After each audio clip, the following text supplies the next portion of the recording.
Hey everybody, welcome back to just north of here. Today we're going to be making sauerkraut. I had a couple heads of cabbage laying around and they weren't going to get used, so sauerkraut was what's going to happen, or is what's going to happen. For the recipe, we're doing a winter flavor. I like to do warm spices in the winter time. It's comforting, it tastes great, and it smells incredible. For this recipe, we're going to be using ginger. Now when you peel it, keep the skins, and I'll explain why in a minute. The easiest way to peel ginger, just in case you didn't know, is using a spoon. And you do that by slowly running the edge along the side and peeling off the skin. I like to use ginger that's a little bit old, might be a little wrinkled or puckered up in the fridge. That's because the flavor is concentrated, whereas fresh ginger tends to not have a lot of that flavor. We've got 4 cloves of garlic, 3 green apples, cardamom, allspice, pepper, nutmeg, cinnamon, and caraway. So the first thing we're going to do is work the ginger.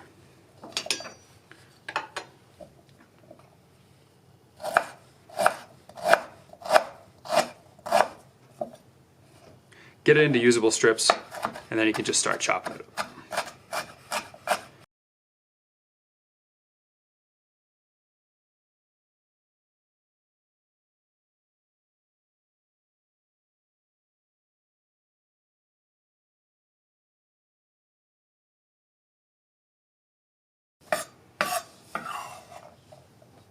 And there you go.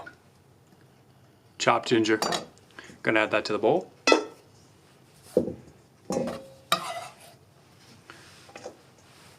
Next we're gonna work our garlic. So we wanna take off the ends.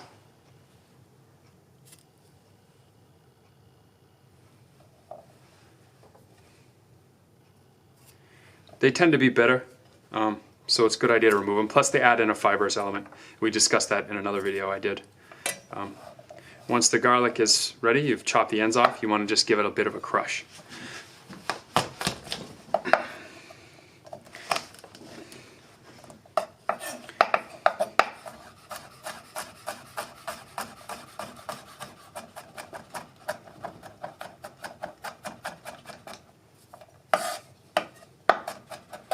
You want these to be uniform, you don't want big chunks hanging around. If someone gets a bite of that, even after it's fermented, it's not going to be very pleasant.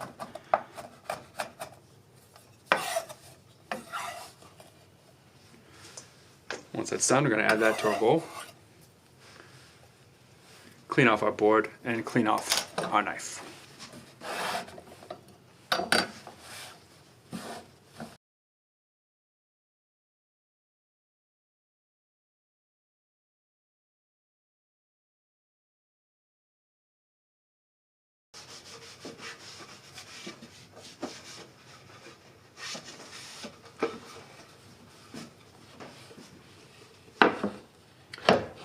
When I lay my board down, I like to stick a towel underneath. Usually it's a little damp, and that'll keep the board from moving around.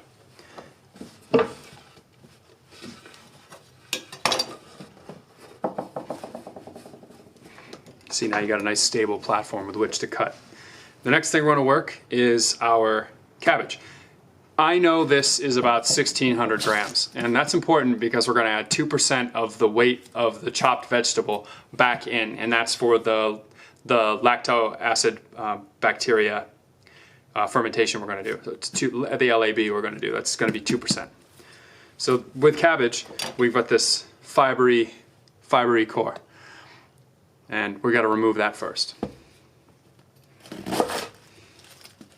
You can see here it's got a definite shape. We're going to take our knife. We're going to start at the top, cut at an angle in. The core comes right out.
Okay, I've finished working the apples. I've got it incorporated with about a third of the total cabbage.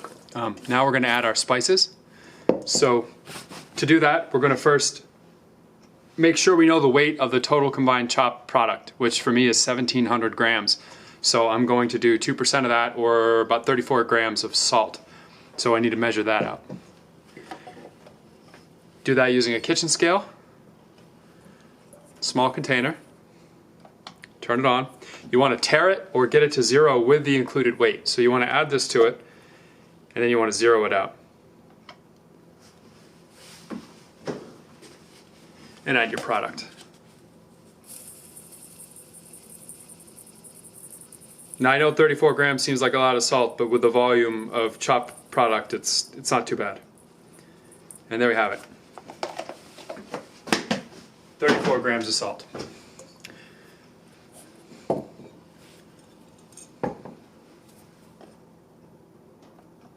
Get this out of the way. Clean up my table a bit.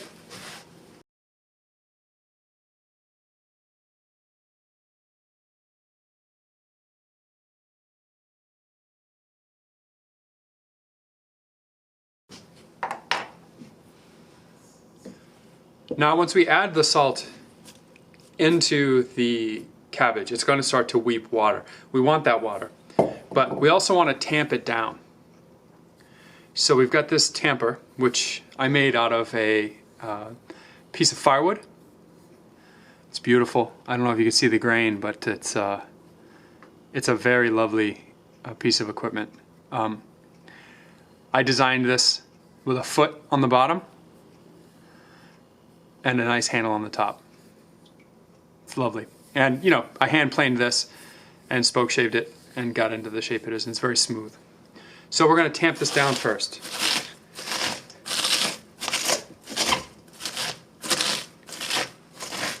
I want to crush it.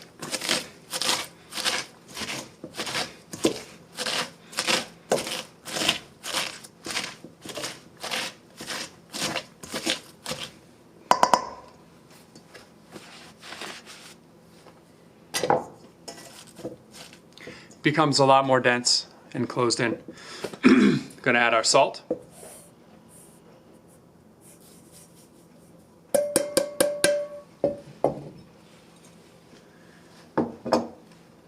This is nutmeg. I'm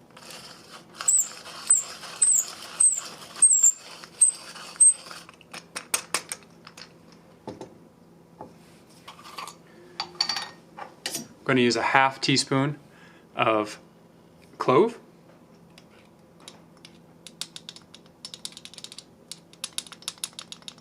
You want to be very careful with this spice.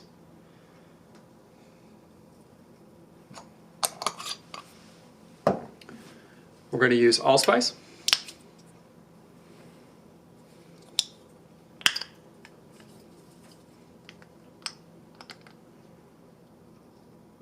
About the same, about ½ teaspoon. Caraway seeds. We're going to sprinkle in caraway seeds until we've just about covered the top.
Okay, now it's all done.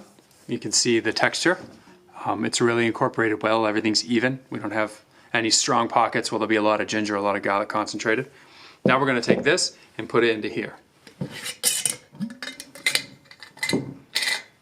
Now there's no great way to do this. You're gonna have to use your hands and put it in.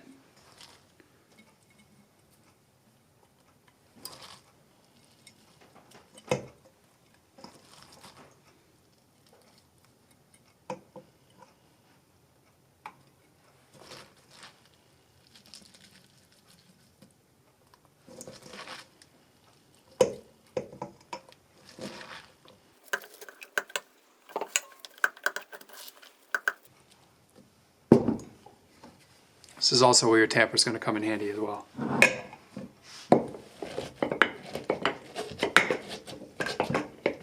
You can hear the water squishing.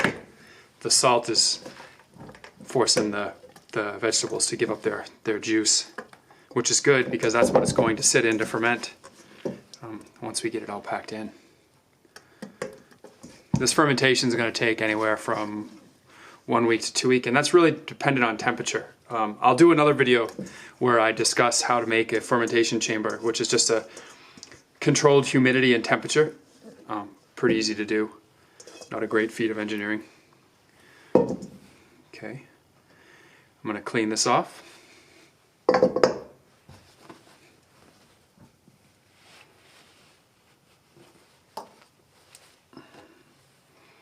It smells incredible. The nutmeg and allspice, clove, garlic, and ginger. It just smells wonderful. I hate that I have to wait so long to taste it. It's the thing about fermentation. So I'm going to quickly.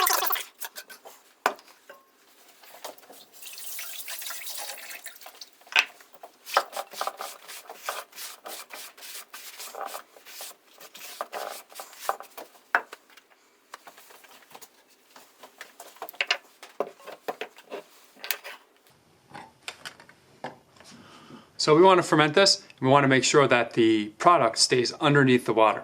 And we do that by giving it one last good push down.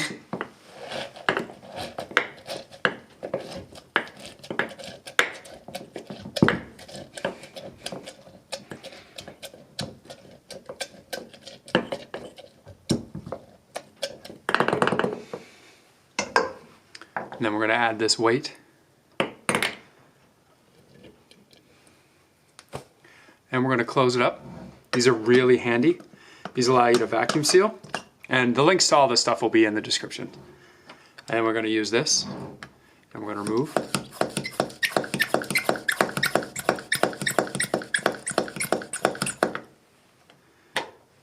You can see the bubbles starting to form.